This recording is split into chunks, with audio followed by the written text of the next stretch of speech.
Let's talk about some Gulfstream Park for Saturday, January the 11th. Gino Bocola here alongside my good friend Barry Spears, the sniper. Before we get into the handicapping, got to give a shout out and send some love to all the folks dealing with stuff all over the place right now, Barry. I'm in California, and the fires right now are the worst that I can remember in my 37 years now. They have come down really low, much lower than they come. Like where I went to high school, a lot of people around there have been directly impacted, lost their homes. Just I can't even imagine thinking about all those people. Then in like the middle of the country right now, it's going to be freezing coming up the next few days. It's been very cold, and then that leads to all sorts of stuff with like power outages and really bad stuff. You're on the other end of the country, and you deal with the hurricanes. We were talking before we started about like Mother Nature, man. You can't, it's scary stuff. Can't ever mess around, and hope everyone out there can stay safe. And you and I will do our best to give everybody a little video, take their mind off of everything. And I think Gulfstream will be one of the tracks running this weekend for sure. So hopefully we can steer some folks in the right direction. That's what's up, man. Definitely thoughts and prayers, and hope everybody stays safe out there in California. It's a really ugly scene.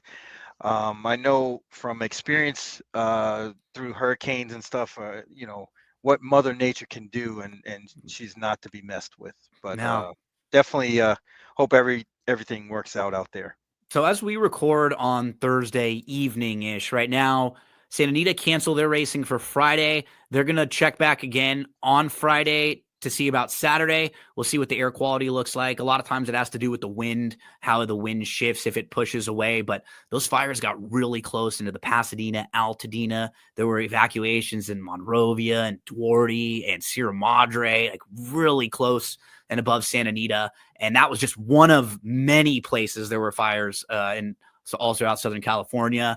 Then I know Oakland canceled for the weekend because it's going to be really, really cold over there. Turfway had canceled a couple days already this week, and they pushed some of their racing back, so we'll be monitoring them.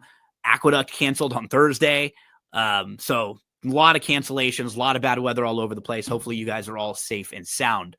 While you're at home, you're looking to play in the races, make sure you head on over to shop.drf.com because they have everything you need every time there's racing at Gulfstream Park. Past performances, DRF picks, clocker reports, and Barry, my friend, we're coming up on the Pegasus, which is just a couple weeks away, and they have these big-time qualifiers and feeders. So the one on Saturday that we're looking at right here on the graphic, it's a $1,000 super low ratio qualifier. So instead of paying the $6,000 entry, you can try to pay $1,000 to qualify and win your spot for the big Pegasus World Cup betting challenge. If you want to try to get in for even less, they have $100 games that you can play throughout the week.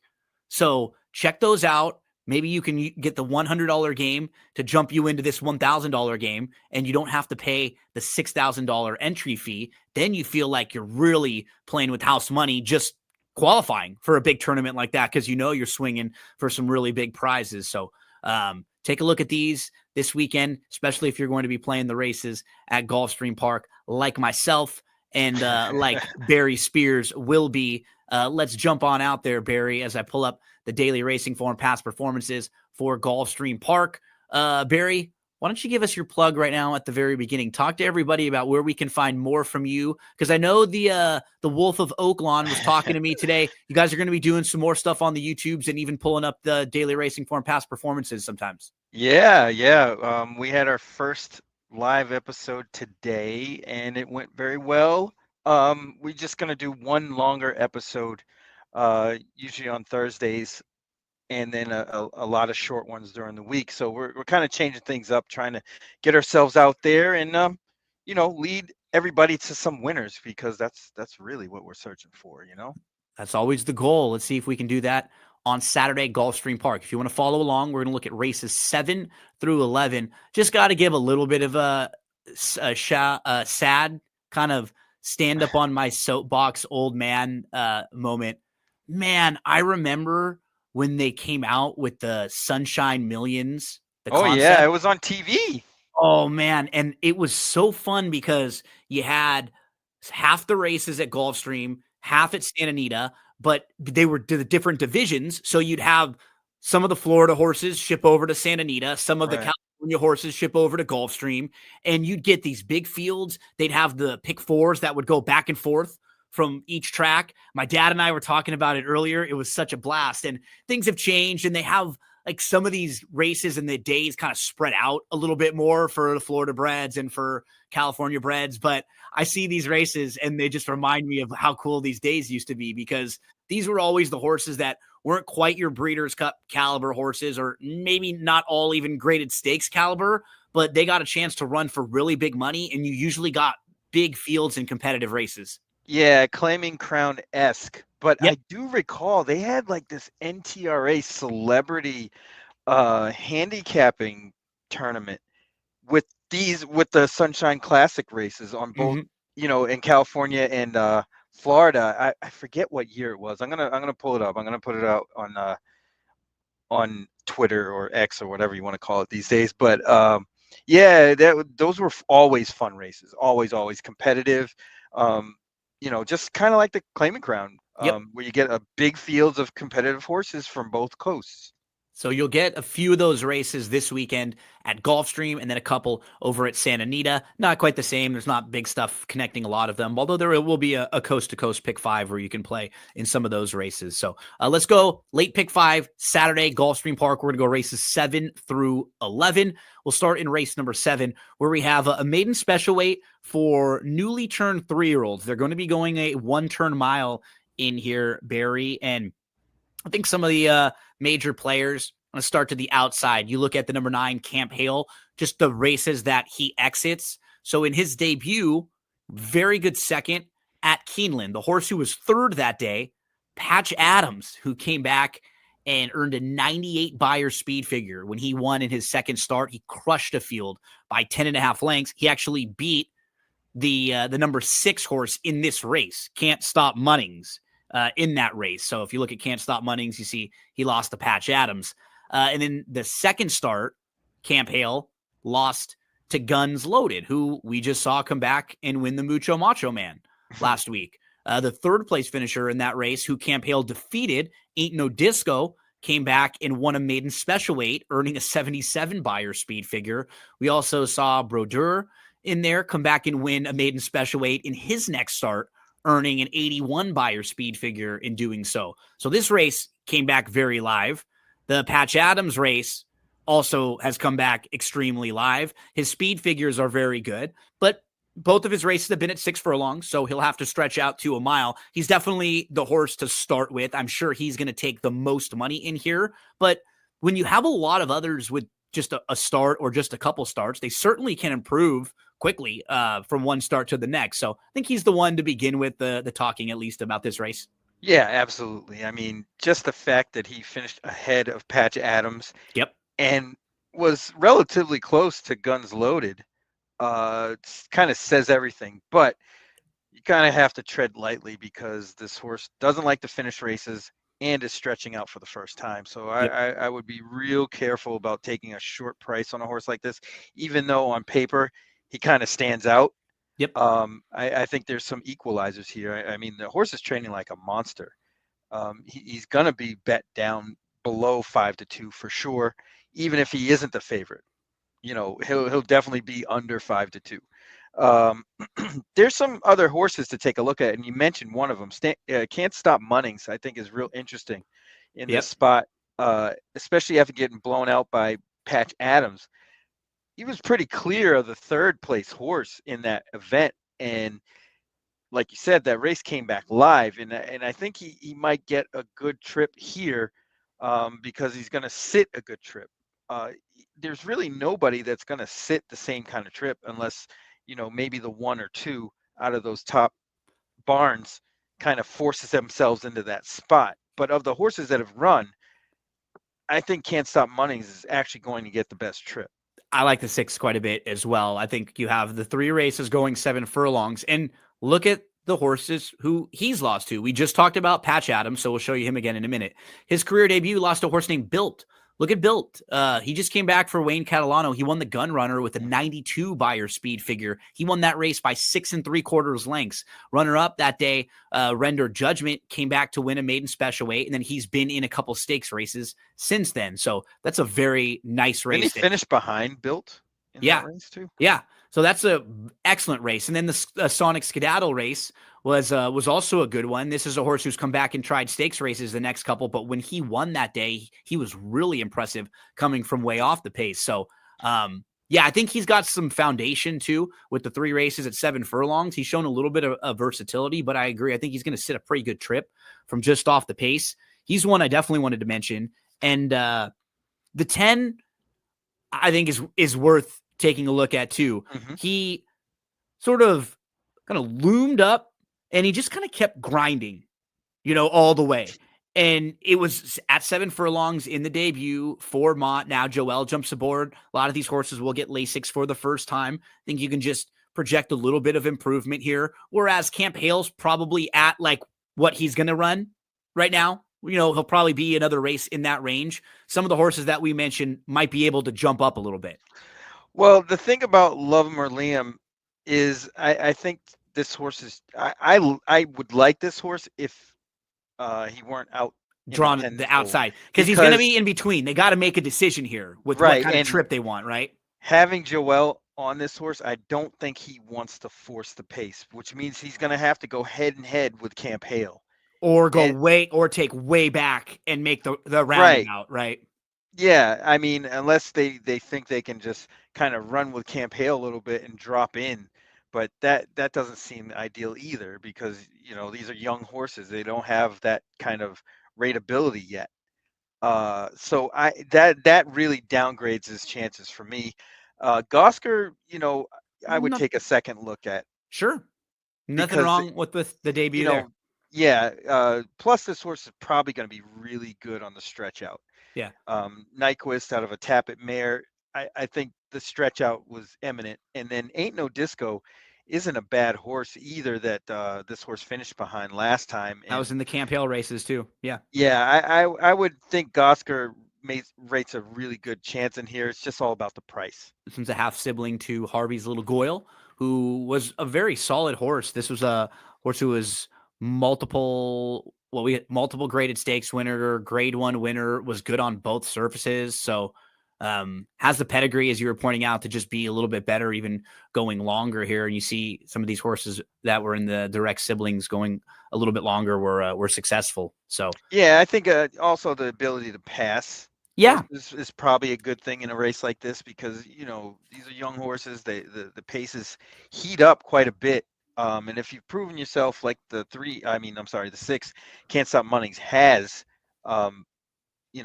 it's kind of a crapshoot after that. and the 8 visually really got going late. Late, Looks yeah. like a horse that will, like, when you're just watching it, it looked like it would match the pedigree.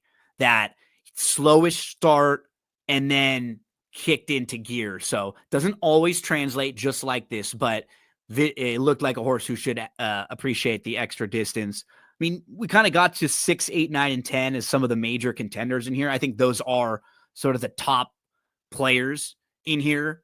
And then of the first time starters, the 2 obviously for Brad Cox is going to take some money, is going to be live. This one's won the debut, going 4.5. This one's a half sibling to a horse named Royal Charlotte, who was a multiple graded stakes winner, won the first 4 starts of their career and showed a little precocity. So I wouldn't be shocked to see this horse come out running, but I think drawn down to the inside, going a mile first time out, not the easiest spot either. Well, because you have like a legitimate favorite in Camp Hale, and then I think the horses that have run are good. Like a next tier of horses that are really solid after Camp Hale too. Right. Like the ones that we were just talking about, Can't Stop Munnings, Gosker, very legitimate in what they've already proven. And then a horse like the 10, Love 'Em or Liam wasn't bad either. No, yeah, that's why it's kind of good that this race is the first race of this sequence, because you can see who's taking live money and things like that. So, Yep. Just tread carefully, especially with Camp Hale. Yeah, they paid a lot of money for this too. The first-time starter could be a good educational race. We'll see if this horse is maybe live and ready to rock. That's race number 7 to kick off the late pick 5 on Saturday at Gulfstream Park. We move to race number 8. This one is a $10,000 claimer going a mile and a 16th on the synthetic. Horses that will take some support in here. You have there's few to the outside, like the 9, Bismaline. You've got the 11, Don't Get Pickled, who's consistent but likes to finish underneath. To the outside, Smart Spending. Those a few will take some money, but it'll be spread out a little bit in this race. It doesn't. A lot of these synthetic races are that way, where there's not really an overwhelming favorite. The 8, Grandma's Pudding, comes off of a last out win on the synthetic. A horse like the 7, kind of a new face. Who's on your radar in here? Um, I was thinking about throwing one downfield here. Throw it. With the 3, Worldly Beauty. I think this horse's races are a lot better than they appear, and especially the last 2. And I think that's why this horse has a 15-1 moniker on his head, or her head, going into this race. But this race seems to lack speed as a whole. Yep. I really don't think Grandma's Pudding wants to be out there winging it. I mean, she'll take it if it's there, but I don't think that's their main goal or their best trip. Not to mention that horse in general is probably a little bit on the cheaper side. The only other horse that kind of fits that bill would be the 9, Busy Maline. But those 2 kind of got a lot of my attention because they've been running at higher levels and running on the lead. And I think those 2 combinations of things make this perfect for those 2 horses to run big. So the 9 had a worse trip than you would see by just looking at the running lines. This horse was really moving wide and got kind of cut off. And if you just eliminate that last race and you're playing her off her form before that, she's beating 10 claimers a couple starts back. She's second against better 2 starts back. Like, absolutely. I think you want to have her in the mix in your exotics. I like what you were talking about with the 3 there. I have no knocks on that one. I found the 12's going to have a tough post, but fits with this group. And because she's more of a deep closer, she's probably just going to take back, so it probably won't hurt her quite as much. She took way back last time out and sort of swooped. So she's probably one that I have in the mix. I thought the 7 is kind of a wild card coming in off of the grass races, not in bad form. We'll see if those races translate. Sometimes the speed figures are a little lighter just at some of the smaller tracks, but I wouldn't be shocked to see this one perform well in here. Well, here's a question for you. Yep. Because we're dealing with synthetic, and not so much in this race, I think in a later race, but I have found that a lot of the synthetic figures for Woodbine seem to be a lot higher than they should be. They're probably one of the tracks that gets maybe a little overinflated versus some of the others. Yeah, that might be a good point. Yeah, and because I see these horses with this Woodbine form, and they look great, and then they come down the Gulfstream, and they have the higher buyer numbers and everything, and people haven't been fall translating for it, quite and yet. they really haven't been running all that much. So maybe something to keep an eye on, especially with these synthetic races going forward in the championship meet. And even a horse like Go Big Green, if this horse got dismissed because she has not won on the synthetic, but she's been right there. Her race Close. A couple starts back was very good. It's not like she's been far behind. It's one of those situations where just the different types of trips in these races doesn't like to win is what separated. Yeah. No, and there are a lot of evenly matched horses in this group too. I think the 9 is one that you got to just eliminate that last race, and then she looks probably a lot more consistent than most in here. Probably is going to be favored also. I think so too. Yeah. I think she gets bet. The Grandma's Pudding was the one I didn't really know what to do with because she just looks a little soft. Yeah, she looks very soft. I don't think she's fast enough with this group. Yeah. Tricky synthetic race here, which kicks off the late pick 4 sequence, second leg of the late pick 5. The 1, Amunet, is another one of these horses who's coming out of races that you may kind of dismiss immediately, but the last time on the synthetic at Gulfstream Park, that was a pretty good effort. Yeah, So but that level is way low. Like oh that's yeah, like that sticks. bottom almost. I mean, the next step would be 8,000 non-winners of two. Yep. And then had trouble at 25,000. So I'm not really sure. I don't know what kind of trip you're going to get, and it's just bizarre that Carmanos is in for the ride too. It's a So a little strange. difficult synthetic race here. We both give some nice endorsements to the 9. Barry also mentions the 3 is a very good price to start with.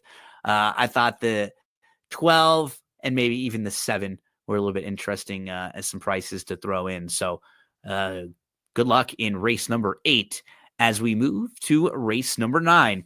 This one is a first level allowance, optional 75 claimer, going in a mile and a 16th on the turf course. We have newly turned 3-year-olds with a favorite in here of the number 6, Dream On, who is grade 1 placed, was 3rd in the grade 1 summer, and then came back and ran really well in the Breeders' Cup in a field of 12, was 5th, was only beaten just over 2 lengths there. And you could see, I think he's just a little quirky himself, maybe like a little tough to handle because he's a horse who they've showed good speed with.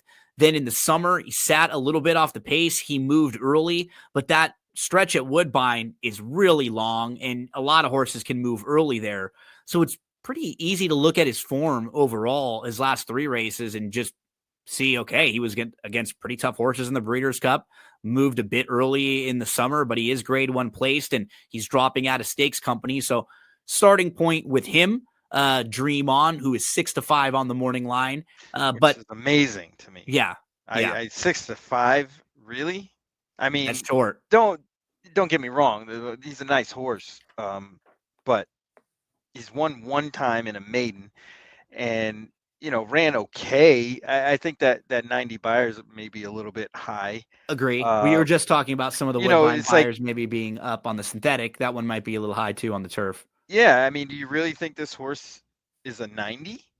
I No, mean, no, not at this point. He might get there, but that's tough to take 6-5 on a horse like that in this kind of race. That is, whew, good luck, man. I don't think this horse stands out at all. But I think there's other options. Like, for example, Gene and Jude, the 2. I like that race that this horse had last just time, and I cleared don't off. think this. Yeah, I think this horse just proved to be way superior than the competition on December 8th. And I don't believe that this horse actually needs the lead either. Kind of showed the ability to pass and kind of rate a little bit in the first start at Saratoga. And this seems really, really well meant in this spot. Getting Egan, everything is lining up. Getting Lasix for the first time. I think this horse is definitely on the improve and probably will show it. Whether he wins or not is another story, but I'm definitely including that horse on my ticket. So for me, the one that I think is a fair price is right next door, the number 3, City of Oscars. So if you're just playing him, his second start, he gets a little more distance. He just gets defeated at Kentucky Downs, but he takes a nice step forward. He finishes second. Third start, breaks his maiden. So if you're just playing him off of his first 3 races, off of his maiden breaking score with the 73 buyer there, he's probably shorter than 10-1. And then last time, he has a slow start. He's 7th of 8th. He starts to move. He just has nowhere to go. He's in between horses. He moves to the outside. He's kind of angling around. He has no room. He never really got a shot to run last time out. If you just put a line right through that race and look at him, and he was second going 7 furlongs, I really don't think it's a distance thing with him at all because he was live in his last race too at this level. He was actually favored at this level last time out, and now he's going to be 10-1 a month later in here. Probably a tougher race, but I don't think he should be that big of a price in this spot. The 4. What's wrong with the 4? I mean, you eliminate the breeders where he tried the dirt. 4 looks really good The here. 2 turf races are solid. Yeah, the 4 looks really good here, and I'd be hard pressed to think that behind Dream On, this horse is going to be a close second choice. I agree.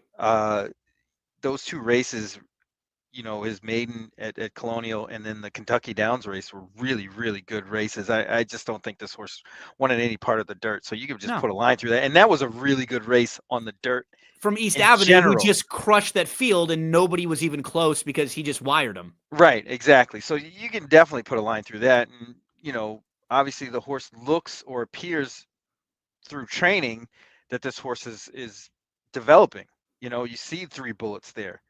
Uh, 5-1, you're probably not going to get, but a healthy second choice, not a bad proposition in a race like this. Yeah, so I think that might be the problem with just wanting to take too short of a price on Dream On. There were just 3 horses we mentioned that are very interesting. You have a horse that can show probably a little more speed or tactical speed in Gene and Jude. City of Oscars there, Ready for Peace. A couple different horses that won't be favored or won't be as short as Dream On for sure. Going through the rest of the field, the 5 actually really caught my eye too. Soleil Vuitton. Yeah, I think this horse just got a poor run in that poster race and was inside and just couldn't get out. And it wasn't fantastic by any means. But you see what happened when the horse kind of got a fair chance and a fair run, even from the inside, and ran on well, gets a little makeover package with the gelding and Lasix. It Adds, was a nice and sustained rally too for second. And yeah, I think this horse is on the improve. I mean, if I were to pick 2 horses to play in this race in a pick 5 situation, and this was just based on economics, and I was like, all right, I need 2 horses out of this race, it'd be the 2 and the 5. lost to Poster, who came back to win the Remsen. Cole Battle was also in that race, who has since come back and win 3 stakes races in a row on the dirt. He was really good in the Smarty Jones. He was. Absolutely. They showed more speed with him that day too. On paper, I picked him on top and I gave him out last weekend as a horse that I thought was going to be showing like sitting because he is a proven closer and it looked like there was a lot of speed in there and he just had a good start and they went on with it. It's like, cool. He just All right. crushes them at 9-2. Sure. Did not expect that type of trip, but got the job done there nonetheless. So this was a strong race that he comes out of with 2 next out stakes winners exiting. Yeah, I think this race in general is probably going to be live. It's just tougher forward. than the 6. Yeah. I agree. And that's just a little more of maybe you can use a couple in a race. I mean, even Scarecrow. That's the one I was going to mention too. If things fall the right way and the pace heats up, let's say Pay the Juice kind of gets froggy and runs with Dream On. I mean, or Gene and Jude, right? Right. Gene and Jude maybe holds the position down on the inside. What about Tank also, who has Saez jumping aboard? Because last time out, this horse, and this is an angle, or not necessarily an angle, but just something that I'll mention. The one just did not get out of the gate well. In his starts prior to that, he had shown more speed, even sprinting on the dirt. It wasn't like just races where nobody's going to the front end and races going longer, lead, right? So he's got some legitimate speed. Couldn't get to the front last time out, had a bad start in a race that was won by Mibago, and that race was won by Mibago gate to wire. It was a lone you see speed. The intent. You see the intent. They got Luis Saez and Lasix. And the inside draw, which is nice. So if this horse goes, then boom, that already makes it a little bit more difficult on the 6 Dream On. And then that brings a horse like Scarecrow into the mix, who is a debut winner on the synthetic, but then in the second start is not far behind Tank. And that race is won by Naughty Rascal, who's running in a stakes race on Saturday at Tampa, was scratched out of the Mucho Macho Man for a stakes at Tampa. And is a nice horse, really solid horse. Well, you liked him last week. That was the idea. Yeah. The idea this week, though, is, Gene and Jude to slide right in behind Tank. Yep. And kind of get the run of the race from there. Mm-hmm. And being out of Kids Joy, this horse fits the bill. Yeah. I mean, if I know it's Thursday, so if you press me today, I would definitely say we're going with the 2 here. Yeah, and just I think if you're listening and watching this, if there's something from this race you'll take out is that we could make cases for a lot of these other next horses behind Dream On. So just maybe demand a little more value, or at least take second looks at some of these other horses that we're mentioning, and see if they intrigue you at what could be much, much better prices. So best of luck in race number 9. as we turn the page to the Sunshine Classic. This race was so difficult to handicap, really challenging because most of this field is not proven or at their best going this distance. A Right. lot of them are proven going shorter or don't have many races going this far. You look at Power Humor, for example. You don't see a lot of races going mile and a 16th. Cozieres, not many, just a couple. You have Lure Him In, who was last year's winner, but hasn't been back into the winner's circle since. You go through this whole field, Barry, a lot of horses, even the 4, who looks really good on paper, has to prove it going a mile and a 16th. Who are some of the horses that are on your radar that you'd want to use in pick 4, pick 5s, anything that we're playing? Yeah, kind of after going through this field, like giving them the once over, there was only a couple horses I thought that actually fit, and they're basically all towards the inside. It's the 2, 3, and 4. Cozieres, I think, that his races beyond a mile are good enough in this spot. Absolutely, he's my top pick in here. Yeah, Yeah, we did the preview with David Aragona. I put him Cozieres on top for I can just what see you're saying. why. I mean, Yeah, he's gonna have the tactability, or I don't even know what you want to call it these days, but he's gonna put himself in the right spot, no matter how yep, fast the pace is or how slow it is. So I give him a decent shot on that alone because Louis Size is going to put him where he needs to be. Lure Him In is the other one. yep. Had some races, earlier in the year, last year, that would definitely win this race by So far. since the win last year, he's only been facing open company. Right, and And now he's now getting back back in with with his the Florida friends. Breds, Right. And then for Cozieres, very similar type thing. Since he has his big win at Monmouth in June, look at who he's facing. Tappet Trice and Highland Falls. Highland Falls, who's a grade 1 winner. Subsanador, who's a grade 1 winner. Mhm. Tappet Trice. Those horses are much, much tougher than a field like this. And then he's off for a few months. He shows back up on December the 14th. And in that race, it was a field of 4.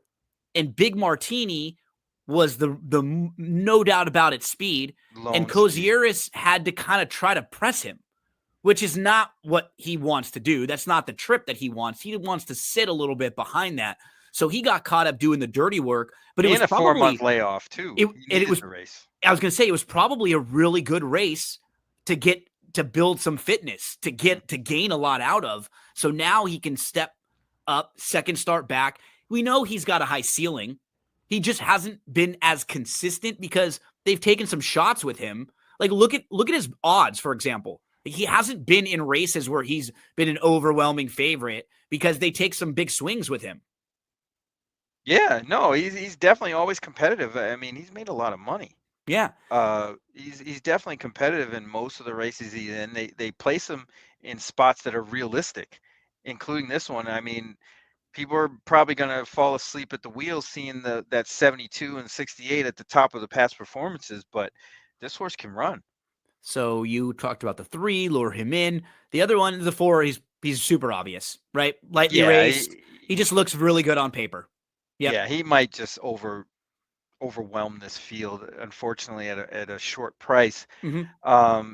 And would probably be what would be considered kind of like a bad favorite. I mean, he really hasn't proven himself, but speed figure wise and speed wise, he's probably the fastest horse in this race. Whether he wins or not is another story, because he does flame up some money. He did it last year and In earlier in back-to-back races. 2024. Yeah, Yeah. in 2023. So we'll see. But you know, definitely don't take too short of a price. But that would mean horses like Cozieres and Lure Him In get higher, and I'd like that better. And Shaq Diesel Cup. is nice horse, a really nice horse. I just don't think he wants to go this far. This isn't Yeah. his bag. I agree. I think this is probably a little farther than where he wants to go. He's good like up to about like 1 turn miler, 7 furlongs to a mile. Fits with this group on class. Some of the other horses that could be fair prices. The 9's a little interesting because that was a pretty good race last time out Hmm. behind a horse named Morgan Point. Morgan Point is in really nice form right now, has won 3 in a row. So maybe you keep an eye on Lightning Tones also, I think, who fits kind of well. And then from the outside, you'll have a pace player in Big Martini who will just probably take him as far as he can go from that way outside. But just another horse like many of these. You look at Holiday Pay, you look at Big Martini. Um, Super Watson's been running only on synthetic first time on the dirt, but then a lot of these other horses are much shorter. Like they're just proven going shorter. Belton Brooks, same thing. Shaq Diesel, who we just talked about, same thing. One Sharp Cookie, same sort of thing. All these horses don't have a lot of form going beyond a mile.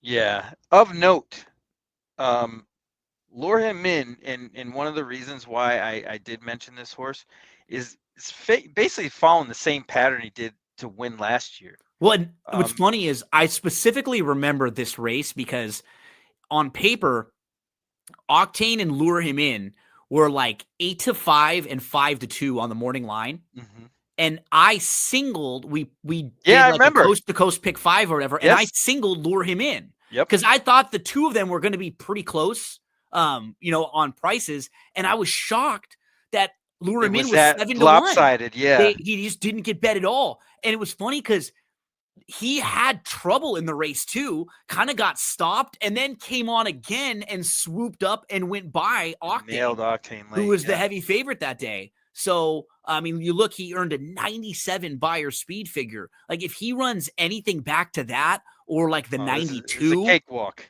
that he ran, a couple starts before that last year, he wins this easily. And maybe making his third start back off the form cycle, he could be set for another step forward here. Keep an eye on him. Lure him in. Last year's winner of the Sunshine Classic. That is race number 10. Anything else you want to mention before we hit the Nope. finale? That's it. Let's, I like the 2 and 3 quite a bit in yeah. that spot. Yeah, I think I put him up. I ended up going 2, 4, 12, 9. I think were my, or no, 2, 4, 12, 3 were my 4 in there. Okay. That I think I put up for my top 4 selections. So the 9 was kind of the fun underneath horse that I would have no problem using at a price if you're looking to spread out a little bit in this race. Let's close things out. We go to race number 11, mile and 16th on the turf course. $20,000 claimers in here, Barry, and we have Nantasket Beach, who's in really nice form right now for Kelly Breen. Alley Oop Johnny, another one who will take some money, comes in from Woodbine to the Drexler barn. And then towards the outside, you have Rough Draft, who I think will also gain some support stretching out. This is a horse who probably have to be sent from the outside draw. So who Oof. would you like to talk about here? Yeah, this seems like this is a tough race. Yeah. I'll just say that because it's like everybody has superior flaws in Yep. this race. Yes. But I just think that this race might get actually a little bit hot up front. The 5 in particular is really going to cause a lot of that, I think. Social long distance. This horse has some form back, you know, last year, most of the year. It was really quick. And Alley Johnny in the same bill, likes to get out there and wing it. Um, the 3, Nantasket Beach. Sits close. The 2 would probably need to sit a little bit closer if that does happen. Belly of Jelly is going to do his best to try to get up there. And then from the And then the outside, outside, Rough Draft. He's got to force his hand. this He's horse got was to on go. the lead going 5.5 in back-to-back races. So So I, he's quick. I mean, he's going to get out there. So Rock the Stars actually became the horse that really, really, really interests me here, especially after the last race. Didn't get the best of trips. Kind of swung out and made a nice run and faded. Now you're getting Zayas, who rides this turf just about is better than anybody. Honestly, I think it goes in order: Paco, Irad, Jose Ortiz, then Zayas. God, I As read. far as riding on the turf, So he is going to get a good trip here and fits buyer wise in every way possible. So I think that horse is going to be ultra tough. I don't know what kind of price because there's a lot of weirdness going on with a lot of these horses, and some of them I just think are just going to be flat out cold on the board. So my guess is the 10 might fall into like third or fourth choice, depending on what they do with the one who I also kind of like a little in here for the same reasons. Should get a good trip. Switches to Reyes. I know the trainer isn't that great claiming wise, but this race kind of sets up for a horse like this. One of those horses that I'm looking at is the 2, Media Sensation. Mm. This is a horse who could get that off the pace trip that we're talking about. So Media Sensation went 1.5 miles last time out. Probably just a little bit too far. Look, 2 starts back going 1.1 miles on the synthetic. 3 starts back going 1.1 miles on the turf. Those races are good. This horse just isn't a win machine. This horse is a horse who settled for minor awards a lot. You can see 1 for 15 with a couple seconds and a couple thirds. But that tends to happen with horses with this running style. Mm. So sometimes it's that horses don't like to win, but you do see a stretch of 3 races, 3 wins in 4 races from this horse. A couple of them were on the synthetic, but what that at least tells me is it's not as much, I think, with this horse, like that they don't want to win. It's more the trips. Yeah, it's just more the trip. And in those races, look, they went really slow early and he got to sit a lot closer. So he didn't have to come from quite as far back. I don't know if that'll be the case here, but he does fit with this group. He just needs the right type of trip. He's a horse I'll throw in the closeout leg of pick 4s and pick 5s. So yeah, it is a challenging race. There could be some chaos in here with a lot of speed, in particular with the horse to the outside, making things go a little bit crazy. Yeah, I mean, this is a tough race. Like I couldn't blame anybody for taking any of these horses. It's just a matter of trip. Who's going to get the best trip, and it might end up being a rider's race. This is a sick way to have to end. Like multi-exotics, pick 4s and pick 5s and stuff. Yeah, like man. You're gonna be, if you're gonna get to this race and you're alive, and it's like, oh, you're gonna be very nervous because any one of these really could get the right type of trip. And I don't completely dismiss that many. What about Barry the Builder? Barry the Builder here. Yeah, he needs to go hang out with Bob the Builder. I was gonna say Barry looks new shoes or something. Give this guy something. I was gonna say, I know Barry the Sniper and Barry the Builder. You're not quite in. I think I'm faster. I was gonna say you're not quite in the range of Barry the Sniper, my man over there. So, this one is a difficult way to finish off your pick 5s on Saturday at Gulfstream Park. Don't forget, shop.drf.com. Everything you need every racing day at Gulfstream Park. DRF picks, past performances, clocker reports, and then the big tournaments leading you into the Pegasus World Cup, the PWCBC. So on that big day, there will be a massive handicapping tournament at ExpressBet, or you could play at Gulfstream Park. Barry, buddy, anything else you want to say before we get out of here?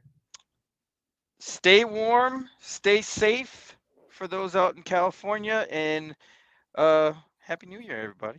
Echo those sentiments. Hope everybody has a very nice weekend. Best of luck. We'll be thinking and praying for all of you out there. If I find any good, I'm going to be looking around for good places to share for anyone who wants to help donate. And we're going to be giving some clothes and anything that we have to help out too. So try to pass around some of the good ones that I know, because I know there'll be a lot of people out here collecting and trying to help out. So I hope you all have a great weekend. We'll be back next weekend. Barry, I think next weekend, Fairgrounds.